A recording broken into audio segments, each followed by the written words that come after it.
की औरत। कहते हैं ना, घर दीवारों से नहीं, उसके अंदर रहने वाले लोगों से बनता है। लेकिन क्या हो जब घर के लोग ऐसे हो? सारा दिन खाती रहती हो, सोती रहती हो, कोई काम नहीं है तुम्हारे पास। ऊपर से बहू के आ जाने के बाद तो तुम और निकम्मी हो गई हो। दिखावे के लिए हाथ में माला पकड़ ली है, बाकी कोई काम नहीं करती। अरे कैसी बात कर रहा है? अब तो बहू आ गई है, अब तो मेरी बेइज्जती करना बंद कर दीजिए। जैसे तैसे मेरी तो जिंदगी कट गई, गालियां खा खा कर। अरे उस बेचारी को तो छोड़ दीजिए। तभी बेटे की जोर जोर से चिल्लाने की आवाज आती है। कहा था ना तुमसे रिजाइन कर दो, क्यों नहीं किया? और ये पर्स लटका कर कहाँ निकली? चलो कमरे में, काम करो घर का। बहू बेटे की लड़ाई सुनकर सास ससुर बाहर आ जाते हैं। सामने खड़ी होती है नई नवेली बहू रीमा। देख लीजिए माँ जी, शादी से पहले तो मेरे माँ पापा के सामने कहा था कि शादी के बाद नौकरी करने देंगे, लेकिन अब क्या कह रहे हैं? तो तुम माँ जी को क्यों बोल रही है बहू?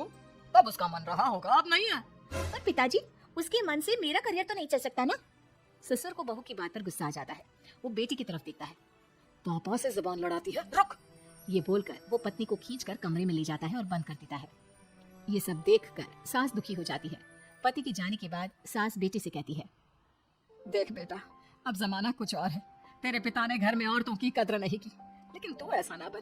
शहर की समझदार पढ़ी लिखी लड़की से शादी की है तूने, उसका ख्याल रखा कर, तमीज से पेश आया कर। जा, बहू को कमरे से बाहर ले आ। लेकिन बेटा नहीं मानता और बहू कमरे में सारा दिन बंद रहती है। शाम को बेटा बाहर जाता है कि सास चाय और बिस्कुट लेकर बहू के कमरे में जाती है। बहू बेटा ये ले, चाय पी ले। रो रो कर कैसी शक्ल बना ली है बेटा। माँ जी, ये कैसे लोग हैं? आप कैसे मैनेज कर रही हैं? ऐसे थोड़ी ना होता है माँ जी।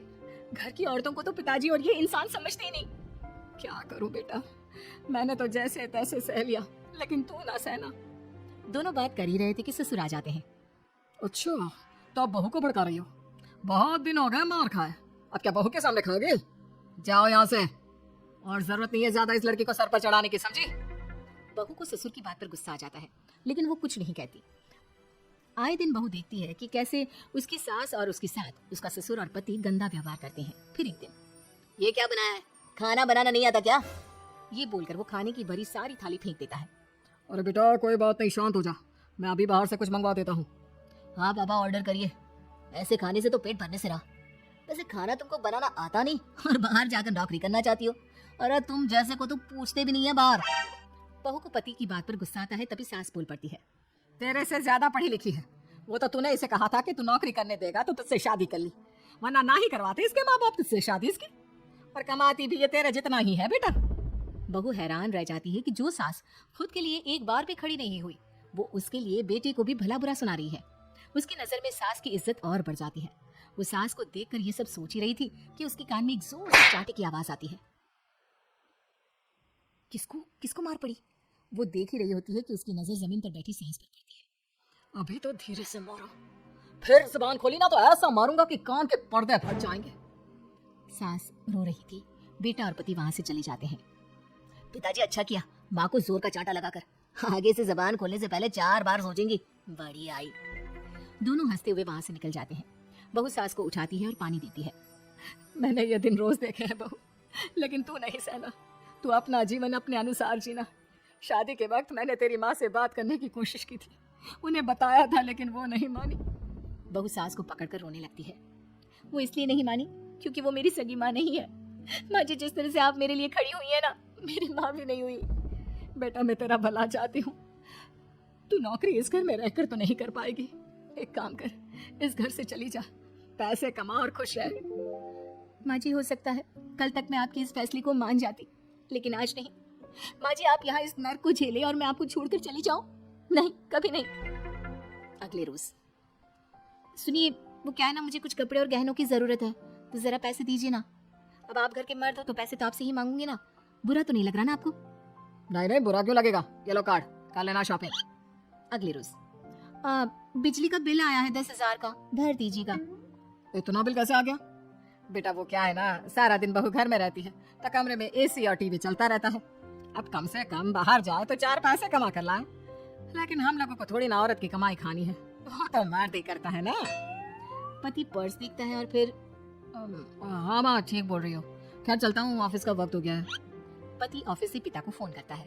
पापा, घर के खर्चे तो बढ़ते ही जा रहे हैं, ऊपर से महंगाई आप देख रहे हैं। मैं सोच रहा हूँ क्यों ना मीना को नौकरी के लिए हाँ कर दूं, 4 पैसे ही लाएगी ना घर में। वो तो तू ठीक बोल रहा है, लेकिन ये औरत की जात कल को 4 पैसे कमाने लगे तो ये नहीं कि सर पर चढ़कर नाचे। हाँ पिताजी, बात तो सही है। वो तो आप है जो माँ को मुट्ठी में रखा है, वरना मेरी वाली तो। खैर, सोचते हैं इस बारे में। शाम को पूरा परिवार साथ बैठा होता है। वो कल पनीर की सब्जी बनानी है तो थोड़े पैसे देकर जाना। और हाँ, कीर्तन भी रखा है संडे को, उसके लिए सामान की लिस्ट बना दी है, ले आना। पापा को दे दो, वो ले आएंगे। अरे पापा कहाँ से ले आएंगे, मेरे पास नहीं है पैसे वैसे। लो, पैसे ही नहीं है। मेरे पापा की जेब तो हमेशा नोटों से भरी रहती है। बेटा, लक्ष्मी को जो पूछता है ना, उसके पास लक्ष्मी रहती है। जो घर की औरतों को मारे पीटे, वो भला कैसे लक्ष्मी का लाभ ले सकता है। वाह वाह, क्या बात है, तो जबान खुल रही है तुम्हारी। लगता है भूल गई पुरानी मार और डांट। क्या? हाँ माँ जी, शांत हो जाइए। मैं नहीं देख सकती आपको मार खाता, और फिर हो सकता है कि मैं आपको बचाने आऊँ तो ये भी मुझे मारे। ठीक है बहू, मैं कुछ नहीं कहती, तो ये लिस्ट बस दे दे, मैं चलिए आराम करने, फिर अगले रोज। सुनिए जी, वो मायके जाना है। वो क्या है ना, शादी के बाद से गई नहीं, तो ट्रेन की टिकट बुक करवा देना। तो मैं भी तो साथ जाऊंगा ना तुम्हारे। तो ठीक है, फिर फ्लाइट की ही टिकट करवा दीजिए। वो क्या है ना, अच्छा थोड़ी ना लगता है आप पहली बार मेरे साथ जा रहे हो और हम ट्रेन से चले, ठीक है ना। पति ऑफिस जाता है, जहाँ उसका दोस्त कहता है, अरे क्या हो गया यार, परेशान सा दिख रहा है। तेरी तो नई नई शादी हुई है, भाभी परेशान कर रही है क्या? अरे नहीं यार, तू तो जानता है थोड़ी सी कमाई में घर चलाना मुश्किल हो रहा है। तू कैसे मैनेज करता है यार? कैसे क्या यार, तू जानता है ना मेरी बीवी रिया को, वो टीचर है, फिर घर में ट्यूशन करती है, साथ में बच्चे भी पढ़ लेते हैं। यार, घर नाम की गाड़ी दोनों पहियों के साथ चलने से ही चलती है।